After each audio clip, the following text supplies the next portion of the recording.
Alors, suite à la petite discussion qu'on a eue tout à l'heure avec Mohamed concernant ce que j'appelle moi l'américanisation des cerveaux qui s'est produit au travers de la culture, eh bien, justement, pourquoi ce phénomène?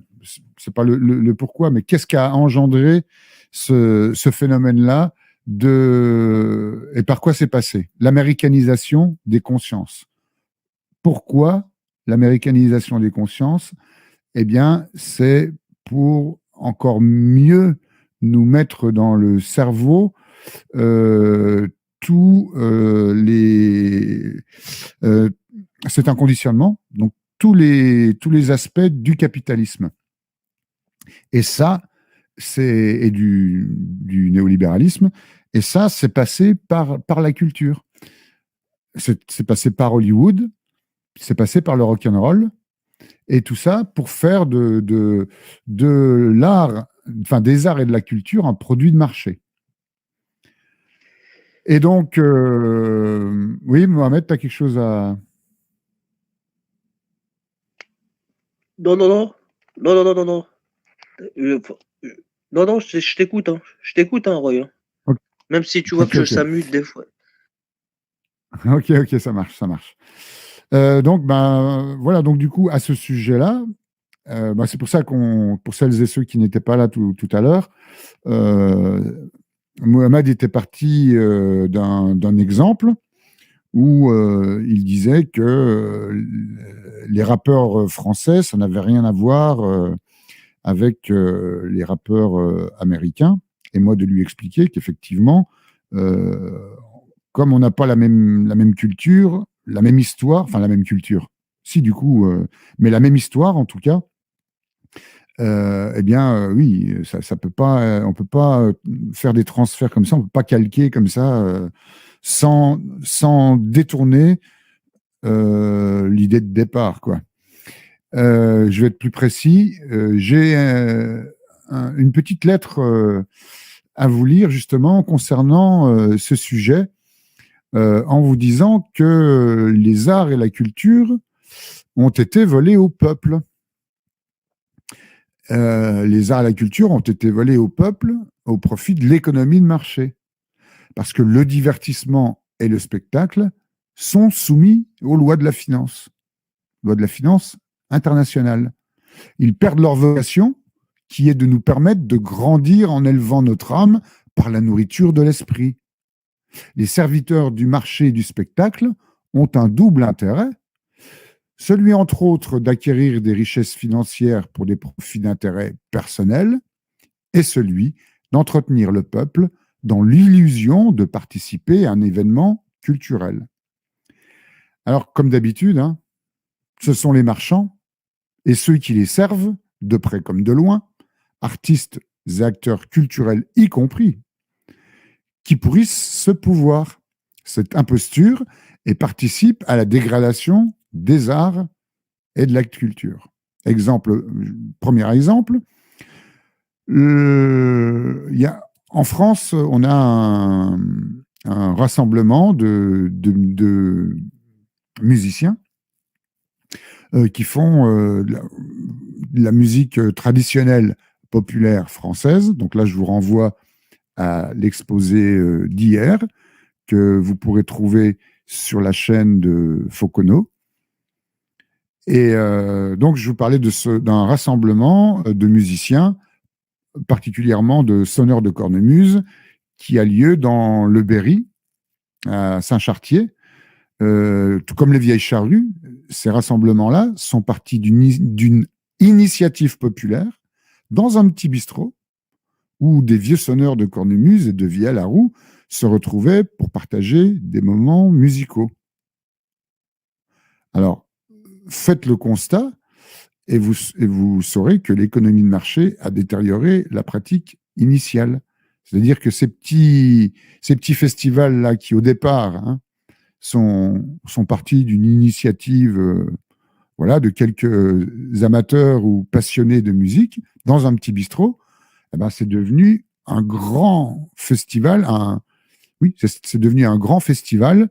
Et en fait, qu'est-ce que c'est devenu ces grands festivals-là? Bah, c'est tout simplement des sortes de temples, hein, du divertissement et du spectacle soumis aux lois de la finance, qui deviennent en fait des lieux de la consommation, des lieux de consommation, quoi. Et puis c'est récupéré par ce qu'ils appellent des partenaires, hein, soi-disant pour faire vivre le festival. Bah, des partenaires, on sait lesquels c'est, hein, c'est toujours les mêmes, c'est les multinationales, hein. Et donc de petites initiatives, hein, populaires, qui partent d'un petit bistrot dans un petit village, eh bien d'un seul coup, ça devient le temple de la consommation, quoi. Vous voyez. Et d'ailleurs, en termes de finances, à qui ça rapporte? Aux acteurs et aux artistes, ou bien aux marchands? Vous voyez, la réponse est toute faite, hein. Et au niveau culturel, qu'est-ce que ça rapporte aux consommateurs spectateurs, sinon le même appauvrissement cérébral que lui apporte la télévision? Vous voyez? Alors, je poursuis mon raisonnement. Bah, le nivellement par le bas, si vous voulez, euh, semble être le mot d'ordre, hein, et dans tous les cas, hein. Même si tout est fait pour ne pas pouvoir pointer du doigt le ou les donneurs de mots d'ordre, il est visible que la médiocrité gagne les esprits et qu'il est de bon ton de s'en réclamer et d'étendre ce phénomène, d'ailleurs, sans l'avouer directement. Alors, maintenant, les employables et les non-employables sur le marché de l'événementiel. Il y a les décideurs et les acteurs. Alors, l'idéologie très répandue du capital humain qui implique de mettre en place des outils mathématiques de l'économie à la question de la culture envisagée comme capital financier, eh ben, gagne les esprits des décideurs de tous ordres. C'est-à-dire que l'acteur culturel, hein, qu'il soit comédien, danseur, conteur, jongleur, musicien, cracheur de feu et j'en passe, n'est pas considéré comme une personne possédant des qualités représentatives et présentables d'un savoir-faire, d'une passion, d'une étude ou d'un talent particulier, mais comme un produit marchand. Et il faut que ce produit soit conforme aux lois du marché.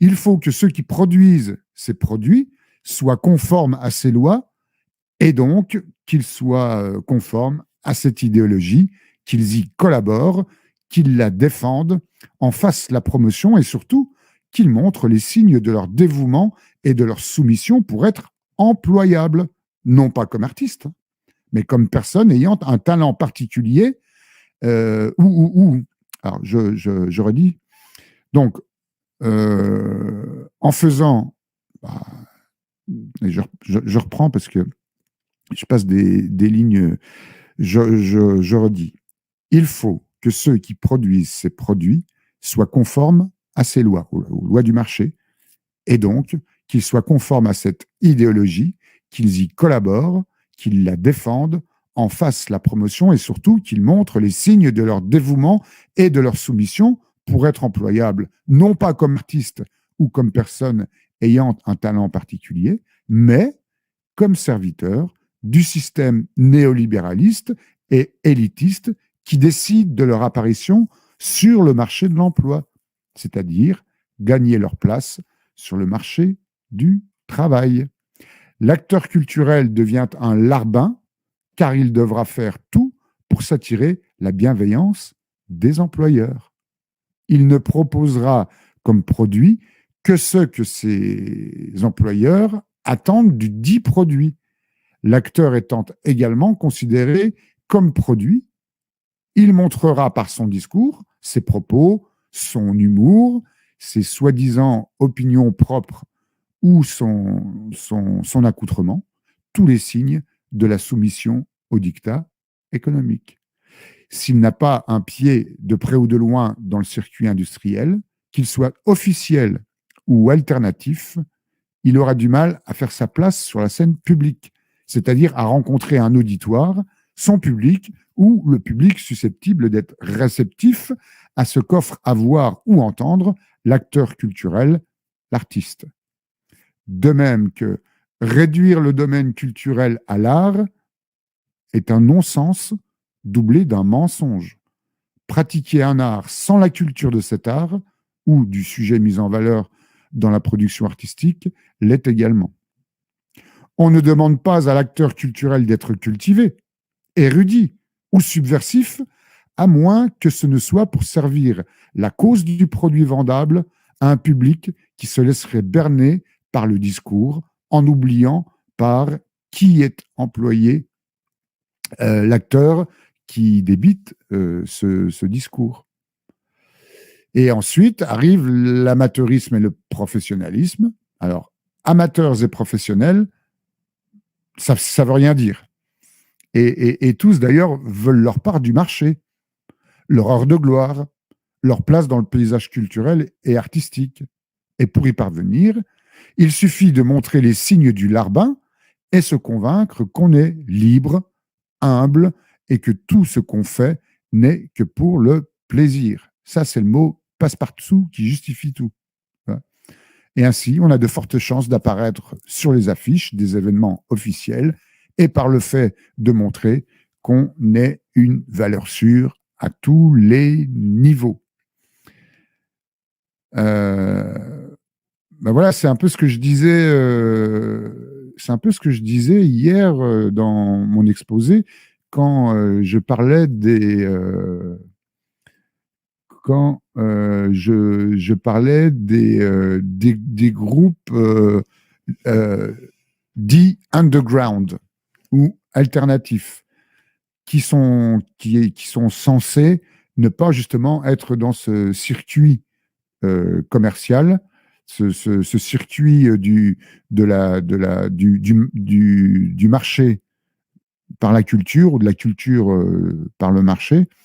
C'est que même ces groupes-là, qui soi-disant refusaient d'être visibles dans le paysage médiatique mainstream, eh bien, n'ont pas échappé à la règle du marché. C'est-à-dire que c'est aussi devenu un marché. Et pour émerger, quand on est un artiste ou un acteur culturel, parce que je fais la différence quand même, eh bien, comme je le disais, faut montrer tous les signes de soumission à cette idéologie néolibérale, capitaliste et de marché. Sans ça, tu restes un artiste ou un acteur culturel anonyme et tu as peu d'impact. Voilà. Et du coup, je peux enchaîner. C'est pour ça que c'est important d'être cultivé, quoi. Parce que comme je vous dis, il y en a beaucoup qui font de la musique sans avoir la culture de ce qu'ils font, quoi. C'est-à-dire que je donne un exemple. Tu peux être un musicien qui joue du blues parce que tu sais comment ça se joue, mais si tu n'as pas la culture de la musique que tu joues, quand je parle de la culture de la musique que tu joues, c'est connaître l'histoire des hommes, tu vois, qui ont été amenés à créer une musique et d'évoluer là-dedans, quoi. Si tu peux jouer du blues parce que tu connais des accords à la guitare, tu connais 3 accords à la guitare, mais si tu n'as pas la culture du blues, c'est-à-dire l'histoire culturelle, sociologique, économique du pays et des hommes qui sont sur ce pays et qui ont créé cette musique-là, eh bien, et puis étudier aussi les différents courants hein, musicaux, eh ben, ton blues, il sonnera pas blues, quoi. Tu vois ce que je veux dire? Si tu t'imprègnes pas de la culture de ce que tu fais, ça sonnera pas. Ça sonnera faux. Tu vois? C'est l'exemple. Et c'est pourquoi il faut se cultiver et être au courant de la culture et de l'histoire de son pays ou du pays dont tu vas jouer la musique. Je ne sais pas si je me fais bien comprendre.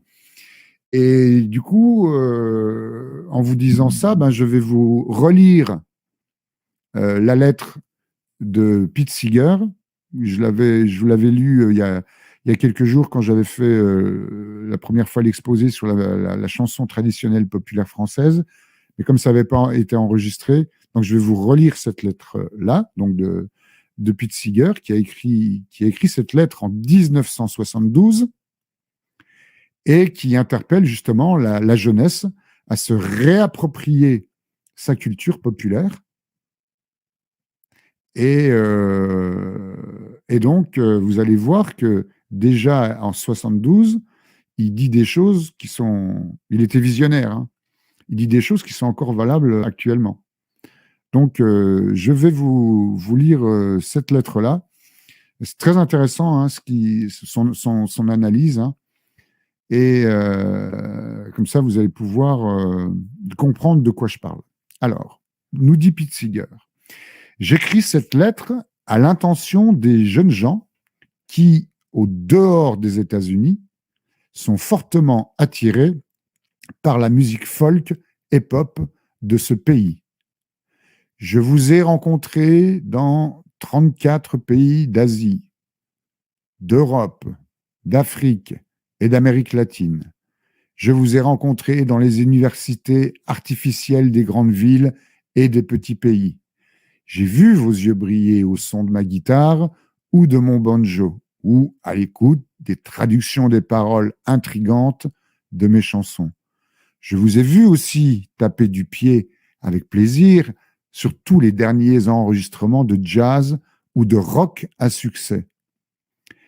J'écris pour 3 raisons. D'abord, j'espère que vous n'aimez pas toute notre musique.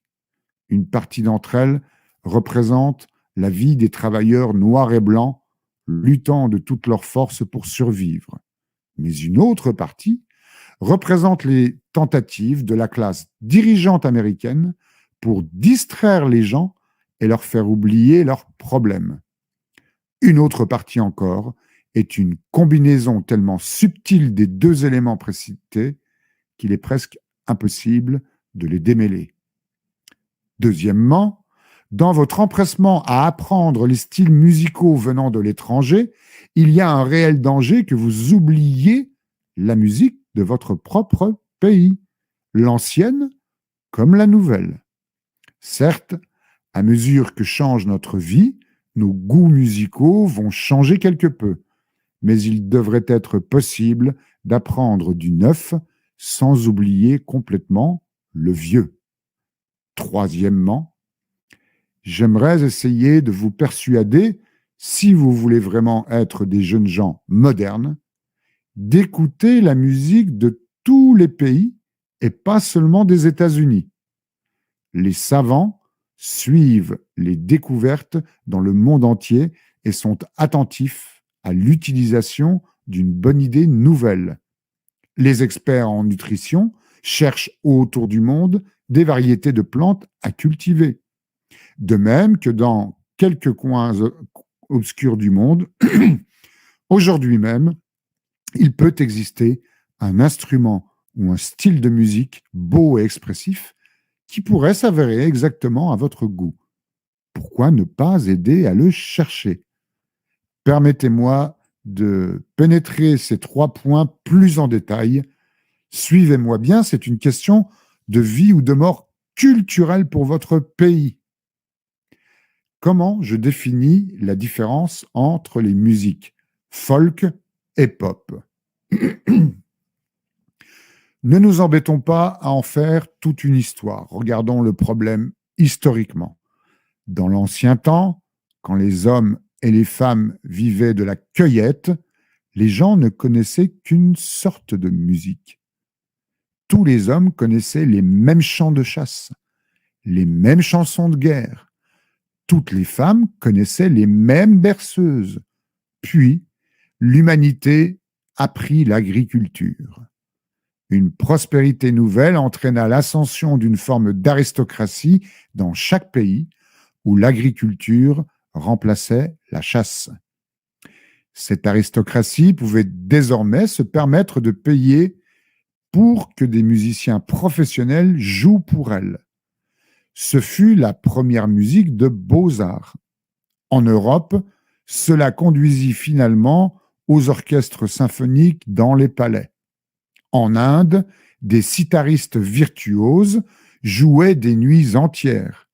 Au dehors, dans les huttes paysannes, les gens pauvres continuaient à fabriquer leur musique folklorique. Lorsque surgirent les villes, certains musiciens s'aperçurent qu'ils pouvaient gagner leur vie en faisant la manche sur la place du marché. Ce fut la première musique pop, c'est-à-dire populaire, c'est-à-dire issue du peuple. Elle était moins élégante que dans les palais, mais moins empreinte d'amateurisme que la plupart de celles des huttes paysannes. Ainsi, la musique populaire a-t-elle pendant des siècles occupé un terrain intermédiaire entre la musique des beaux-arts et la musique folklorique. Comme la principale mesure de succès était le nombre de pièces de monnaie récoltées, la musique populaire a tendu à évoluer plus rapidement comme toutes les modes urbaines. Elle a toujours emprunté volontiers à la musique de beaux-arts et à la musique folklorique, n'importe où et partout, les styles à succès se voyant imités et colportés de ville en ville. Au XIXe siècle, la musique populaire américaine ne porta pas un très gros coup à la vie des populations laborieuses. 10% seulement de la population vivait dans les villes. Les cowboys de l'Ouest, les bûcherons venus d'Irlande, les mineurs venus du Pays de Galles, les esclaves afro-américains et bien d'autres populations laborieuses avaient tous des styles différents de chansons et de danse. Au milieu du XXe siècle, les cantiques ne sont plus divers. À cette date, 90% des Américains vivent en ville. 95% ont la télévision chez eux. Les arrière-petits-enfants des cowboys, des bûcherons et des esclaves de tout à l'heure écoutent à peu près la même musique sur les réseaux de télévision, tous contrôlés avec vigilance pour ne pas permettre les chansons qui pourraient remettre en cause le status quo. Comment sont-ils contrôlés ? Il n'y a pas un personnage officiel de la télévision connu en tant que censeur, mais chaque producteur de télé sait qu'une chanson à controverse peut entraîner des ennuis avec des annonceurs publicitaires ou d'autres. C'est l'une des raisons pour lesquelles moi-même, nous dit Pete Seeger, et d'autres chanteurs avons eu du mal à passer à la télé depuis 25 ans. On est en 1972, je vous le rappelle. Ce qui est promotionné, c'est la musique populaire dite respectable de la classe dirigeante. Et maintenant, elle est promotionnée autour du monde par les plus grandes firmes phonographiques capables de vendre moins cher et de produire plus que le reste du monde, avec des milliards de petites rondelles en vinyle enregistrées, en vente en Amérique latine et en Asie, aussi bien qu'en Europe. Existe-t-il une musique pop pour... alors attendez... Ah bah, je me retrouve tout seul. C'est pas grave, je continue. Donc, je vous disais où j'en étais. Oui, voilà, c'est ça. Alors, existe-t-il une musique pop pour anti-establishment aux États-Unis ? Oui, mais jusqu'à récemment, on est en 72. Oui, mais jusqu'à récemment, elle n'avait jamais joui d'une distribution commerciale. Quoique. Je ne suis pas tout à fait d'accord avec ça, mais je pourrais en parler plus tard. Bon. Les luttes syndicales du 19e siècle produisirent des chansons, de même que le mouvement pour l'abolition de l'esclavage ou pour la réforme agraire. Les chansons de Joe Hill, il y a 60 ans, étaient chantées non seulement par les membres radicaux de l'YWW, mais en plus, leur humour et leur audace les répandirent dans tout le pays comme des chansons folkloriques. Dans les années 30, lorsque j'étais adolescent, nous dit Pete Seeger, la musique populaire, à travers les films, la radio et les disques, tendait à supplanter rapidement bien des formes des musiques locales et régionales des États-Unis. Les orchestres rusés et habiles de Broadway et d'Hollywood contribuèrent à cette tentative pour persuader les gens de chasser leurs ennuis en dansant ou de s'en lamenter avec sentimentalisme. J'eus moi-même de la chance. Après une brève et folle passion pour la musique populaire, je jouais du banjo ténor dans un orchestre scolaire, je découvris l'existence dans mon pays d'une bonne musique que je n'entendais jamais à la radio. Mon père, musicologue de son métier, m'emmena à un festival de danse de montagne et je tombai amoureux de l'idée d'une musique faite à la maison. J'aimais la tonalité vocale stridente des chanteurs, le pas vigoureux des danses. Les paroles des chansons contenaient tout le piment de la vie. Leur humour était mordant sans être trivial. Leur tragique était vrai, dépourvu de sentimentalisme. En comparaison, presque toute la musique populaire des années 30 me parut faible et trop douce, avec ses interminables variations sur le thème Baby, I need you, baby, I love you, baby, etc., etc. Pour une bonne part, elle semblait participer à cette vieille campagne pour garder les masses satisfaites de leur sort. Au milieu de la plus sévère crise économique, une chanson tube, ou à succès, disait « Enveloppe tes ennuis dans tes rêves et rêve pour chasser tes ennuis ». Dans les années 40, Woody Guthrie et bien d'autres chanteurs s'organisèrent consciemment pour combattre ce genre de musique. Nous nous organisâmes pour chanter pour les ouvriers et les étudiants, partout où nous pouvions faire entendre nos chansons de lutte. La radio ne nous engagea pas, mais nous n'avions pas compté sur elle. Nous réunissions des hootenannies pour y chanter nos chansons sur les ouvriers contre le fascisme, ainsi que les ballades anciennes, des chansons de l'époque des pionniers sur les ouvriers blancs ou noirs, hommes ou femmes. Nous avions sous-estimé notre adversaire. Nos chansons atteignaient quelques milliers de personnes, tandis que le hit parade en atteignait des dizaines de millions. À la fin de la guerre froide, nous fûmes même inscrits sur les listes noires et exclus des syndicats. En désespoir de cause, nous tentâmes ensuite d'interpréter nos chansons dans les théâtres ou les boîtes de nuit. Un vieil adage populaire américain dit « Si tu ne peux pas les battre, joins-toi à eux ». À notre propre surprise, nous commençâmes à avoir du succès avec des chansons qui n'attaquaient pas la classe dirigeante. L'enregistrement d'une chanson d'amour afro-américaine, Goodnight Irene, par exemple, les Weavers, se vendit à 2 millions d'exemplaires en 1950. Ainsi, à notre tour, nous découvrions comment la classe dirigeante des États-Unis, culturellement et politiquement, a habilement mis au point un pouvoir pour coopter, c'est-à-dire absorber et désarmer son opposition. Dans les années 50, les micro-sillons commencèrent à rapporter de l'argent à partir de maintes formes d'expression minoritaires. Le monopole serré de Broadway et d'Hollywood était brisé. Des disques faits à Détroit et à Nashville connaissaient aussi le succès.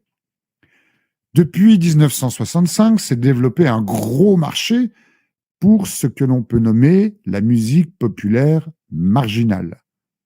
comme la musique folk d'antan, celle-ci est anti-establishment. Mais les jeunes musiciens hautement professionnels attirent souvent des foules de jeunes plus nombreuses que celles du rock, aseptisées de vedettes aussi convenables que certains chanteurs. Leur musique, souvent, n'est pas autorisée à la télévision parce qu'elle est trop franche dans les domaines de la sexualité, de la marijuana et des idées politiques généralement opposées à l'ordre établi, ce qu'on appelle l'établissement. Mais elle est probablement la plus enthousiasmante et talentueuse des musiques américaines actuelles. Les chansons rock contre la guerre ont été un élément important dans toutes les manifestations récentes contre la guerre. Mais notez aussi que ces enregistrements, Bob Dylan, le Grateful Dead, Elton John, The Jefferson Airplane et consorts, rapportent des millions de dollars à l'industrie américaine de la musique. Au total, la puissance de l'industrie de la musique s'est considérablement accrue. Beaucoup de jeunes en Europe occidentale ont mordu comme du bon poisson à l'hameçon de la musique pop américaine. Les musiques de talent des autres pays sont maintenant en concurrence pour mettre pied sur le top 40, terme qui a remplacé celui de hit parade des États-Unis. 4 jeunes propriétaires de Liverpool sont devenus les plus grosses vedettes de l'histoire de la musique. 4 jeunes prolétaires de Liverpool, il s'agit donc des Beatles. Aujourd'hui, les industries de la musique d'Europe occidentale et d'Amérique du Nord, techniquement équipées pour la promotion de tout ce qu'elles veulent, des sitars indiens aux mélodies de tziganes russes, en passant par les inventions électroniques de dernier cri, sont outillées pour procurer de la musique à écouter aux 3 milliards 6 d'habitants du globe. Nous sommes à la lisière d'une révolution télévisuelle avec des programmes diffusés par satellite pénétrer les spectateurs de chaque village sur la Terre. Cette perspective, comme une grande partie de la technologie moderne, est promesse à la fois d'espoir et d'horreur. Il y a des hommes d'affaires aux États-Unis qui préparent un blitz culturel, la coca-colonisation du monde. La coca-colonisation du monde. C'est ce que j'appelais tout à l'heure l'américanisation du monde qui s'est véhiculée au travers de la culture. Donc je reprends la lettre de Pete Seeger, et cela ne prendra pas 50 ans, comme ce fut le cas naguère pour balayer notre musique cowboy, mais seulement 50 semaines pour repousser les musiques nationales de Ceylan, du Costa Rica, de Madagascar et les effacer en l'espace d'une génération. Cela m'amène à la seconde raison pour laquelle je vous écris, nous dit Pete Seeger. Aucune personne qui réfléchit n'a envie que les centaines de musiques nationales du globe soient effacées, oubliées. Comparez la situation avec la biologie. Les biologistes savent que pour une planète saine, nous avons besoin d'un maximum de diversité de vie. Si une espèce d'oiseau ou de poisson s'éteint, le canevas écologique de la vie est déchiré. Mais l'agriculture et l'industrie ont permis à l'humanité de croître en nombre au point que l'équilibre écologique en soit sérieusement ébranlé. Et l'on peut douter que nos descendants connaîtront l'air et l'eau pure que nos grands-parents ont connus. Dans les domaines de la culture comme dans ceux de la biologie, il y a une guerre, une lutte constante. D'habitude, ce n'est pas la guerre de tonnerre et d'éclairs, mais plutôt la lutte silencieuse, comme entre les racines des arbres dans la forêt, chacun entrant en lice pour avoir sa part d'espace.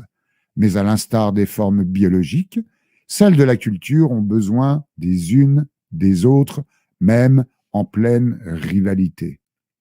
L'une des raisons de la richesse de la musique pop et folk des États-Unis, c'est que des musiques diverses se sont trouvées en concurrence côte à côte. Mais ce qui arrive à présent, ce n'est pas cette concurrence.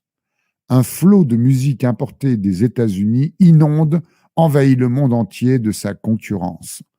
L'homme industrialisé, comme Ésaü dans la Bible, vend son patrimoine pour une poignée de cerises. En ce moment même, les jeunes d'Europe occidentale sont en train d'oublier la musique de leur propre pays. Je reçois des lettres de France, de Hollande, de Tchécoslovaquie. Cher Monsieur Siger, j'aime votre musique parce qu'elle est si enthousiasmante, si variée. En réponse, je leur demande ce qu'ils pensent de leur propre musique folklorique. Et souvent, ils répondent boiteusement: mon pays a très peu de musique folklorique, elle n'est pas très intéressante. La vérité est qu'ils savent très peu de choses sur leur propre musique, sur la musique de leur propre pays, sur l'histoire et la culture de leur propre pays. Ce qu'ils ont appris à l'école est en général édulcoré, de second rang. Une fois adultes, ils n'ont pas vu cette musique démodée comme faisant partie de leur vie d'hommes modernes des grandes villes. Ainsi, une partie du travail des musiciens dans tous les coins de la Terre aujourd'hui consiste à redécouvrir la richesse, la force, la subtilité de leur propre musique et de la porter à l'attention des masses populaires dans leur pays. Dans votre pays, vous devriez pouvoir construire votre musique nouvelle sur ce que l'ancienne a de meilleur. Certaines des plus belles chansons de Bob Dylan utilisaient de vieilles mélodies irlandaises. Votre pays devrait engendrer ses propres Bob Dylan. Platon, Confucius et d'autres philosophes attachaient une grande importance à l'art musical. L'Église catholique du Moyen Âge aussi, qui essayait de réglementer le genre de musique que les gens entendaient. Aujourd'hui, avec la communication moderne, aucune tendance de censure de la musique n'a de chance de réussir. N'essayez pas de bannir la musique américaine. Ridiculisez-la plus mauvaise. Tirez des enseignements de la meilleure. Nous devrons lutter durement pour faire progresser dans chaque pays une musique qui puisse aider les gens à vivre et à survivre et finalement créer un monde neuf, paisible et coloré comme l'arc-en-ciel. Merci d'avoir lu jusqu'au bout et meilleurs souhaits, blablabla. Pete Seeger, avril 1972. Voilà, ben, il y a beaucoup à réfléchir sur cette question. Hein. Voilà.